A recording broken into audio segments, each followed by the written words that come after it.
자, 그러면 이제 헝다 사태에 대해서 좀 리뷰를 드리겠습니다.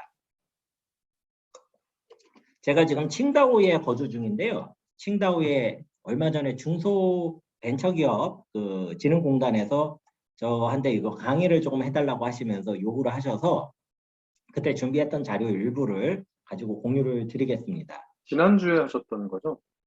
네네, 맞습니다. 자, 보시면은요, 헝다 사태라는 게 뭔지를 보시려면 일단 큰 그림부터 보셔야 돼요.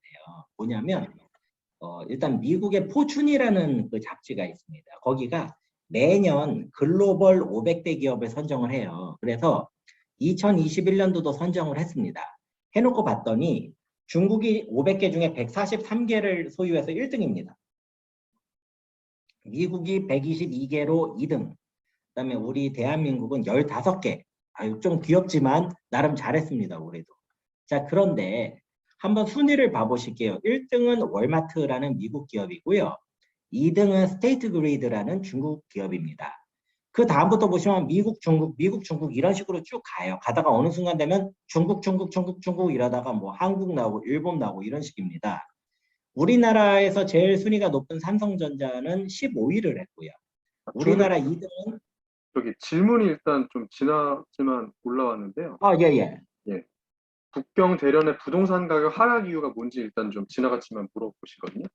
예, 알겠습니다. 잠깐 돌아가서 말씀드릴게요. 화면 보시면은 북경에서 1.4% 정도 하락을 한 거예요. 작년 대비 YOY로.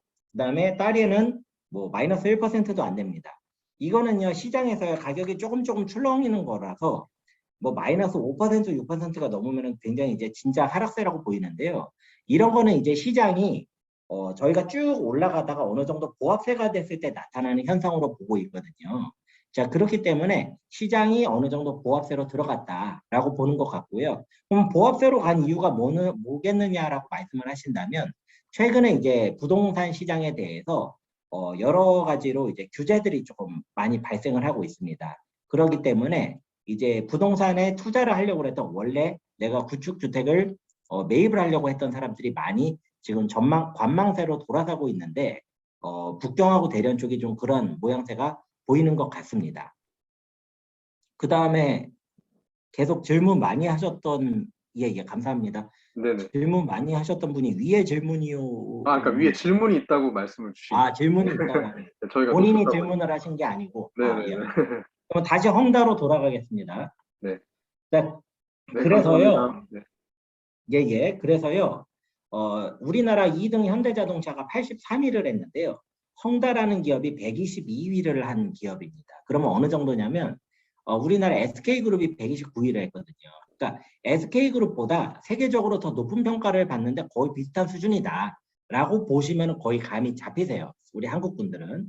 자, 그런데 중국은 이제 기업 부채 비율을 가지고서 공격을 많이 당합니다. 서방 사회로부터. 이게 우리나라의 가계부채 비율 그러면은 딱 와 닿으실 거예요. 가계부채 하도 많이 들어가지고 그러는데 부채는 총 세 종류가 있습니다. 가계부채, 기업부채, 그리고 정부부채가 있습니다. 요 세 놈을 합친 것을 가지고 총부채라고 그럽니다. 이 총부채로 지금 세계에서 원탑을 찍고 있는 나라가 일본입니다. 이 모든 부채율이라는 거는요, 그 나라의 GDP 대비 몇 %다 라는 식으로 얘기를 하거든요. 일본은 총부채 비율이 GDP 대비 400%를 넘어버린 아주 뭐 압도적인 지금 부채국이고요. 중국 같은 경우에는 기업 부채가 리스크가 있다라고 하고, 한국 같은 경우에는 이제 가계 부채, 그리고 미국 같은 경우에는 정부 부채가 심각하다라고 얘기들을 합니다. 자, 그런데 이 부채라는 게 조금 유의를 하실 게 있는 게요. 예를 들어서 A 나라에서 기업 부채가 200%가 됐더니 리스크가 터졌다. 그러니 B 나라에서도 200%가 되기 전에 관리를 하자. 관리하자는 측면에서는 일리가 있는데요. 이게 부채율이라는 게 나라별로 퍼센티지의 정도가 분명히 다를 수가 있습니다. 왜냐하면 부채의 이 성격들이 다를 수가 있거든요. 그러니까 이걸 절대적으로 말을 하는 거는 사실 조금 어불성설이기는 해요. 근데 문제가 뭐냐면 중국에서는 지금 추진하고 있는 장기적인 과제들이 몇 가지가 있는데요. 대표적인 것이 위안화 국제화가 하나가 있고요. 두 번째로는 쌍순환 전략이라고 해서 중국을 압도적인 소비대국으로 만들고 싶어 합니다. 자, 그렇다면은 이 중국 경제에 대해서 어느 정도 신뢰감이 형성이 되지 않아 버리면 중국 입장에서는 굉장히 뼈 아픈 이런 타격을 받게 되는 그런 측면이 있습니다. 그렇기 때문에 중국 입장에서도 중앙정부에서 이 기업 부채율에 대해서 신경을 쓰지 않을 수가 없는 거예요. 그래서 중국 정부가 기업 부채율을 딱 데이터를 놓고 도대체 어떤 녀석들이 이렇게 부채를 많이 썼는가 하고 한번 봐봤습니다. 봤더니 여러분들 지금 이미 느낌 오실 거예요. 중국에서 부동산 개발상들이 부채를 엄청나게 갖다 쓴 겁니다. 자, 그러면 그 내용을 한번 보실게요. 중국의 이제 인민은행이 중국의 중앙은행입니다. 우리나라의 그 한국은행이라고 보시면 가끔 중국은행이 그 중앙은행인 걸로 착각하는 분들이 계시는데 그거 그냥 상업은행이고요. 인민은행이 중앙은행인데 2020년도 8월 달에 산티어 홍시엔이라고 세 가지 레드라인이라는 것을 발표를 합니다. 이것을 2021년 1월부터 전면 시행을 하겠다 이렇게 발표를 하는 거예요. 구체적인 내용은요 보시는 바와 같은데요. 공통적으로 들어가 있는 것은 부채입니다. 무슨 얘기냐면은요, 이 산티어 홍시엔 이 세 가지 레드라인을 중국의 부동산 개발상들한테 적용을 시키는데 어떤 업체는 레드라인을 하나를 넘고 어떤 업체는 두 개를 넘고 어떤 세 개를 넘을 거 아니에요. 이거를 등급별로 관리하겠다 이런 뜻입니다. 자, 그렇게 해서 핵심 메시지는 결국 니들 기업 부채 줄여라는 겁니다. 자, 그렇다면은 중국에 있는 부동산 개발상 입장에서 부채를 줄이기 위해 가장 좋은 방법은 무엇일까요? 가장 효과적으로 부채를 줄이려면은요, 내가 어느 분야에서 부채가 제일 많이 발생을 한다 그러면 그 분야를 줄이면 되겠죠. 굉장히 단순한 겁니다. 자, 그러면 자, 예를 들어서 여러분이 아파트를 지어가지고 파는 사람인데 여러분 입장에서 언제 돈을 제일 많이 꾸실 것 같으세요?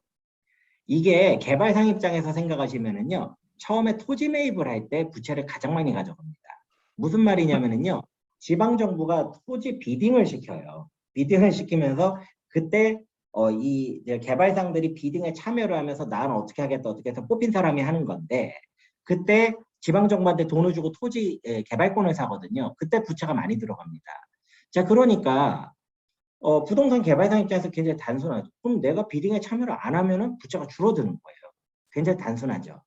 자, 근데 그렇게 해가지고 일단 개발상들이 눈치를 보고 있는데 이 산티아고 공시엔 세 가지 레드라인을 적용을 해봤더니 세 가지 레드라인에 다 불합격한 업체가 전국에 한 7, 8개 정도가 나온 겁니다.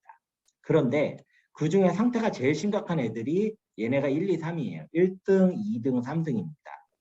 그래서 1등한 업체는 이제 상태가 제일 안 좋은 걸로 당시에 나왔던 게 티안진에 있는 롱추앙이라는 업체. 그 다음에 2등이 이제 광동성의 헝다. 3등을 한 거는 제주도에도 투자를 했던 그 리디라는 업체예요. 자, 그런데 이 롱추앙하고 리디는 아까 제가 말씀드린 대로 토지 비딩에 참여하는 것을 줄임으로 인해서 부채율을 줄여나갑니다. 자, 그러니까 중앙정부의 재무관계 부문에서 보면은 얘네들은 노력을 하는 게 보이잖아요. 그런데 헝다는 반대로 행동을 한 거예요. 어떻게 했냐면 이 헝다의 창립자가 이것은 사업을 확대할 수 있는 절호의 찬스다라고 해석을 한 겁니다. 그렇게 해가지고 남들이 안 들어가는 것까지 더 부채 규모를 확대를 하면서 들어가기 시작을 합니다. 자, 그러면서 완전히 역행을 해버린 거죠. 자, 그러면 이제 헝다의 창업주인 이 쉬자인이라는 사람에 대해서 한번 간단히 봐보실게요. 제가 쭉 봤는데 사람이 되게 인물이 좋아요. 인물이 좋고 얼마 전까지만 해도 중국에서 거의 위인급이었습니다. 책도 많이 냈고요. 1958년에 가난한 허난성에서 태어났습니다. 그 소림사 있는 그 허난성이고요.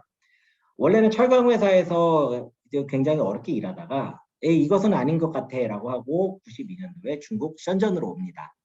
그래서 97년도에 자기가 이제 션전에 온 지 한 5년 정도 지났을 때요.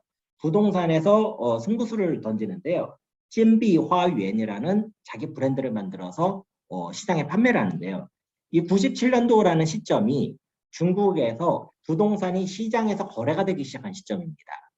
그러니까 시장 소비자들이 바라는 그런 집들을 공급을 하면서 굉장히 회사가 커지게 됩니다. 그래서 나중에 이제 헝다그룹으로 변하게 되고요. 창업주로 회사 지분의 약 70%를 가지고 있습니다. 종업원은 전 세계 8만 명, 중국 80개 도시 약 500개 프로젝트 진행을 했고요. 17년도에 중국 부자 1위, 18년도에는 중국 기부순위 1위를 했는데 이 1위는 10년 연속 1위입니다. 굉장히 이제 중국에서 입지전적인 인물이에요. 그래서 이 사람은 이런 분들은 자기 성공 신화에 대한 게 굉장히 강하시기 때문에 야 네가 뭘 알아 내 말이 맞아 이런 가능성이 커요. 그래서인지 이분이 굉장히 강하게 나가셨습니다. 그 결과 중앙은행에서 야, 세 가지 레드라인을 다 넘었는데 개선이 안 되는 업체는 제출을 좀 자제했으면 좋겠다. 이런 신호를 주니까 상업은행들이 여기에 호응을 합니다. 자, 그렇게 해서 무슨 일이 생기냐면요. 2021년부터는요. 헝다가 저기 프로젝트를 운영하는 지방 곳곳에서 문제가 생기는데요. 이런 일이 생겨요. 헝다 너는 나는 더 이상 대출을 못 해주겠어. 혹은 헝다가 이제 돈도 빌린 게 있고 그 은행에 예금을 한 것도 있을 거 아니에요. 근데 갑자기 예금 자산이 동결이 되기도 해요. 너 갑자기 내 거를 왜 동결하니 했더니 네가 나한테 꾼 돈을 원리금을 상환을 못할 것 같아서 그냥 내가 자체적으로 너의 예금을 내가 동결시키기로 했단다. 이런 식의 일들이 생기는 거예요. 자, 그러니까 이제 헝다가 여러분 생각을 해보시죠. 자금 조달이 안 되는 겁니다. 아무리 큰 기업도 갑자기 대출했던 거 빨리 갚아 그러면 버틸 수가 없는 거거든요. 자, 그러니까 헝다가 회사에 명운을 걸고 회사를 광저우에서 심천으로 본사를 이동을 하면서 여기 헝다 금융이라는 회사를 세워요. 이게 이제 심천에 있는 그 남상부에 있습니다. 가보시면은 이 헝다그룹 금융이라는 곳은 금융 상품을 파는 회사거든요. 어떤 금융 상품을 팔았냐면 헝다라는 회사의 그룹사의 채권을 팔았습니다. 회사채를 판 거예요. 자, 뭐냐면은 네가 우리 회사채를 사면 내가 1년 뒤에 얼마를 쳐줄게. 얼마를 약속을 했냐면 연리 기준으로 8%, 많은 거는 12%까지 준다고 해버렸습니다.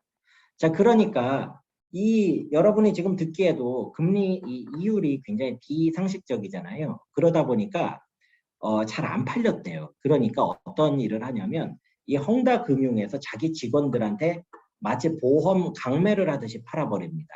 할당량을 주는 거죠. 그러니까 이 사람들이 자기도 팔고 가족들한테도 팔고 친척들한테도 팔고 친구들한테도 고향 선배들한테도 팔고 난리가 난 거예요.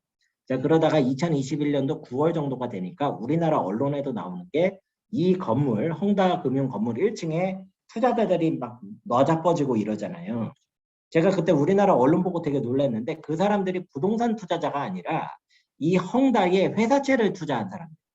금융상품에 투자한 사람들이에요. 자, 그 다음 내용들은 여러분이 대강 아시는 내용들이고요. 현재 중국 정부가 내가 어디까지 보호해주겠다. 이거 스탠스를 정했는데요. 일단 금융상품 투자자에 대해서는 확실한 보호 정책을 밝히지 않고 있습니다. 다만 헝다가 짓다가 만 그 아파트 분양권을 가지고 있는 사람들은 입주는 무조건 시켜야 된다. 이거를 지방정부한테 각 과제로 줘버립니다. 그 이유는 중국 서민들 입장에서도 자기의 전 재산이 들어가는 게 부동산이거든요. 그렇기 때문에 부동산 입주에는 문제가 터지면 안 된다라고 본 거고요. 또 하나는 이로 인해서 전체적인 부동산 시장에 지나친 그 영향을 줄 것을 걱정한 겁니다.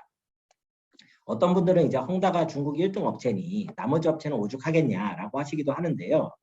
헝다가 1등을 할 때 중국 전체 MS가 4%였습니다. 4%입니다. 자, 그렇기 때문에 굉장히 영향력이라는 건 좀 제한적이고요. 아까도 말씀드렸다시피 중국에서 기업 부채를 줄이려고 하는데 혼자 역행을 하다가 문제가 발생을 한 겁니다. 자, 그러면 지금 중국 정부가 헝다를 어떻게 하려고 하고 있냐면요. 아주 간단히 말씀을 드리면 헝다라는 그룹의 대주주를 바꾸려는 겁니다. 그러니까 이 업체 자체가 완전히 사라지거나 이로 인해서 무슨 도미노 현상이 생기거나 이런 거는 전혀 지금 그런 모습들은 보이지 않고 있습니다. 그럼에도 불구하고 한 2달 전까지만 해도 이제 헝다 때문에 중국이 이제 곧 무너지게 생겼다. 이런 분들이 있는데 진짜 어디로 가셨는지 모두 사라지셨어요, 지금. 그분들은 다 사라지셨는데 뭐 망하든 말든지 그러고 던지시고 저 같은 사람들은 이제 현장에서 막 지금 고생하면서 알아보고 있는데 현장에서의 내용이 지금 말씀드린 바와 같습니다. 자, 마지막으로 좀 정리를 드리자면요. 중국의 부동산 개발상들은요. 일단 토지를 비딩 참여해서 매입을 하고 건설하면서 분양을 하고요. 그다음에 입주를 진행하고 마무리를 하는데 이거를 계속 반복하는 과정입니다. 네, 아까 말씀드린 바와 같이 지금 부채를 줄이기 위해서 이 토지 매입 자체를 줄이고 있습니다. 그렇기 때문에 저희가 업계에서는 적어도 한 2, 3년 정도 안에는 굉장히 큰 규모의 신축 공급 대란이 발생할 수 있겠다라는 예상을 하고 있는데요. 실제 현장에서는 개발상들이 남아있는 재고를 부채로 잡히지 않으려고 재고 상품에 대해서 원가 이하로 팔고 있습니다, 현재. 그렇기 때문에 시장에서는 이제 이상하게 이해를 하는 거예요. 아, 이게 부동산이 남아 도니까 여기서 가격을 쳐서 파나 보다. 라고 하지만 사실은 그거를 함으로 인해서 개발상들은 부채 비율을 낮추는 게 지금 목표인 거고요. 그렇게 해서 팔고 나면은 당분간 내가 집을 안 지어도 난 모르겠다. 자, 약간 요런 스탠스입니다. 그래서 현장에서 실제로 지금 부동산에 매입을 하고 계시는 분들은요, 시장에 대해서 굉장히 이해를 많이 하고 계시는 분들, 그다음에 전문 투자 기관들이 주로 매입을 하고 있는 그런 상황이라고 보시면 되겠습니다.